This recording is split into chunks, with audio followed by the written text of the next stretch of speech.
कक्षा 12वीं विषय भौतिक शास्त्र वेस्लियन स्कूल के यूट्यूब चैनल के माध्यम से यहाँ पर हम पढ़ते हैं। यहाँ हम पढ़ते हैं लेंज का नियम।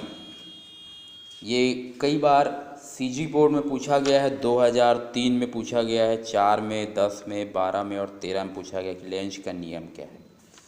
तो इसी के बारे में हम पढ़ते हैं, लेंज के नियम के बारे में। ये नियम क्या बोलता है? इस नियम के अनुसार विद्युत चुंबकीय प्रेरण की प्रत्येक अवस्था में प्रेरित धारा की दिशा इस प्रकार होती है कि वह उस कारण का विरोध करता है जिसके कारण वह स्वयं उत्पन्न हुआ है। मतलब विद्युत चुंबकीय प्रेरण की अवस्था में जो प्रेरित धारा जो होता है उसकी दिशा ऐसे होती है कि वो जिस कारण उत्पन्न होता है उसी का विरोध करता है। ये है लेंज का नियम।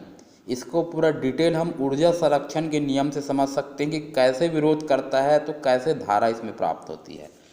तो लेंज का नियम जो है ऊर्जा संरक्षण के नियम के अनुकूल है, या लेंज के नियम को हम डिफाइंड यहाँ पर व्याख्या करते हैं। इसके लिए हम लेते हैं कुंडली और ये एक चुंबक। इस चुंबक को इस कुंडली के पास में लाते हैं तो इस कुंडली से बद्ध चुंबकीय फ्लक्स में परिवर्तन होगा, मतलब बल रेखाओं की संख्या में वृद्धि होगी। और जब भी चुंबकीय फ्लक्स में परिवर्तन होता है तो वहाँ पर प्रेरित धारा उत्पन्न हो जाती है। तो कुंडली में प्रेरित धारा की दिशा इस प्रकार होगी कि ये वाला जो फलक है, सामने का फलक, ये उत्तरी ध्रुव की भांति व्यवहार करता है। तो यहाँ पर देखिए उत्तर और उत्तर में प्रतिकर्षण बल लगेगा। इस प्रतिकर्षण बल के विरुद्ध चुंबक को पास लाने के लिए हमको कार्य करना पड़ता है।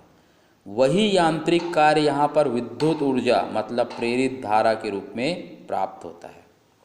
इसी प्रकार जब इस चुंबक को हम दूर ले जाते हैं तो फिर से कुंडली से बद्ध चुंबकीय फ्लक्स में परिवर्तन होगा, मतलब इसकी बल रेखाओं की संख्या में कमी होगी। तो यहाँ पर प्रेरित धारा इस प्रकार उत्पन्न होती है कि कुंडली का जो सामने का फलक होता है ये दक्षिणी ध्रुव की भांति व्यवहार करता है। तो उत्तर और दक्षिण में क्या होगा? अब आकर्षण बल होगा। इस आकर्षण बल के विरुद्ध चुंबक को दूर ले जाने के लिए फिर कार्य करना पड़ेगा। तो किया गया यांत्रिक कार्य यहाँ पर फिर से विद्युत ऊर्जा मतलब प्रेरित धारा के रूप में प्राप्त हो रहा है। मतलब ऊर्जा का रूपांतरण हो रहा है, यहाँ पर यांत्रिक ऊर्जा विद्युत ऊर्जा के रूप में प्राप्त हो रही है। तो ये लेंज का नियम जो है ये ऊर्जा संरक्षण के नियम के अनुकूल है। इस प्रकार हम इसको बता सकते हैं। इन्हीं दोनों को लिखना है हमको अलग अलग करके। जब चुंबक को पास लाते हैं तो कुंडली से बद्ध चुंबकीय फ्लक्स में परिवर्तन होगा जिससे प्रेरित धारा उत्पन्न होगा। धारा की दिशा इस प्रकार होती है कि कुंडली के सामने का फलक उत्तरी ध्रुव की भांति व्यवहार करने लगा। अब कैसे धारा बहेगा तो कौन सा ध्रुव उत्पन्न होगा, इसके लिए एक ट्रिक है। एक सर्कल बनाओगे, यहाँ पर लिखना एन और कॉर्नर कॉर्नर में एरो का निशान लगाना, उसी एरो को गोले में लगा देना। तो ऐसे धारा बहेगा। तो यहाँ पर बनता है उत्तरी ध्रुव और इसके विपरीत डायरेक्शन में धारा बहेगा तो बहता है दक्षिणी ध्रुव। तो धारा प्रवाह की दिशा के हिसाब से हम बता सकते हैं कि वहाँ पर कौन सा ध्रुव बनेगा, उत्तरी ध्रुव बनेगा कि दक्षिणी ध्रुव बनेगा। तो ये है लेंज का नियम जो कि ऊर्जा संरक्षण के नियम के अनुकूल है।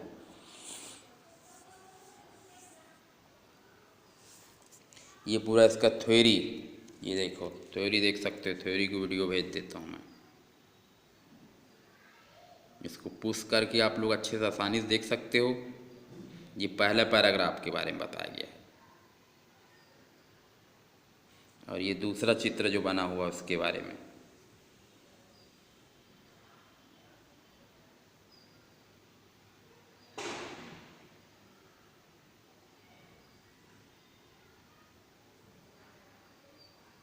ये इसका डायग्राम।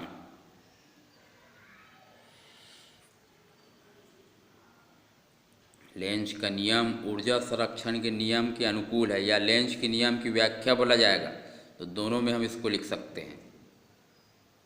तो पूरा थ्योरी इसका।